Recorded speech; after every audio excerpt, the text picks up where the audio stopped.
Hello everyone, welcome to today's 10 at 10.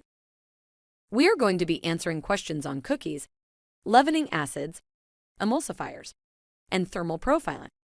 This is so exciting. So let's get going. Is it possible to create a glossy surface on Marie cookies using milk? While milk is an excellent contributor of proteins to the Maillard browning action, it's not a gloss enhancer. Let's take a couple steps back and look at the science behind gloss on bakery products. At the macromolecule level, the surface of a Marie cookie has pores or craters, which are light receptacles. When you shine a light on them, they absorb it. But when you apply a large macromolecule, like an egg wash, you fill up the craters and this forms a continuous layer or film, and after the baking process, it reflects light perfectly. So as you can see, it's more of a physiochemical reaction than just a pure chemical reaction. If egg wash is an allergen you do not want in your plant, look into an egg wash replacement. Your bakery ingredient provider would have plenty to choose from that are vegan in nature.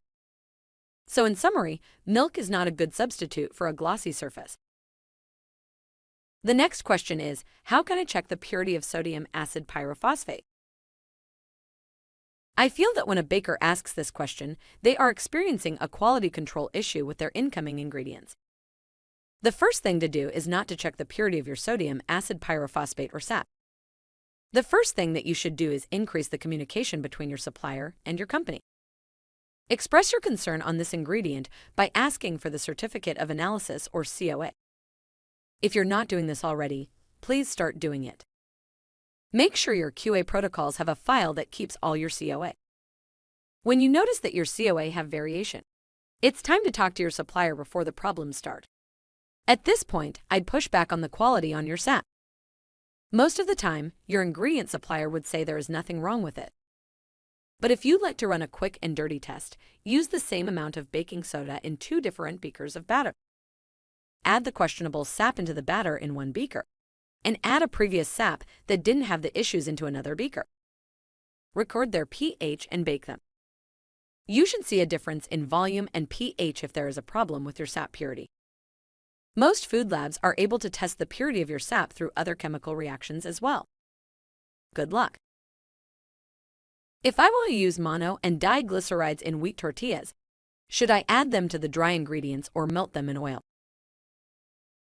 Mono and diglycerides are emulsifiers. Therefore, there shouldn't be a medium in which they are more effective. Adding them to oil would not improve their functionality, but it does add that extra work for your mixer operator. This would inevitably create incidents where they may omit the emulsifiers accidentally.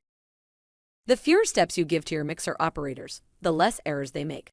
Hence, it is not necessary to melt mono and diglycerides in oil before using them. How does thermal profiling work for pies? Ah yes, my favorite topic, thermal profiling. Thermal profiling is a great tool for cake and bread quality. However, it doesn't work quite the same way for pies, mainly because it doesn't rise like cake batter or yeasted doughs.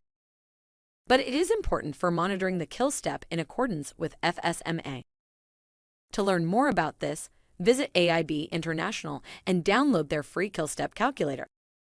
Well, that's all for today, bakers.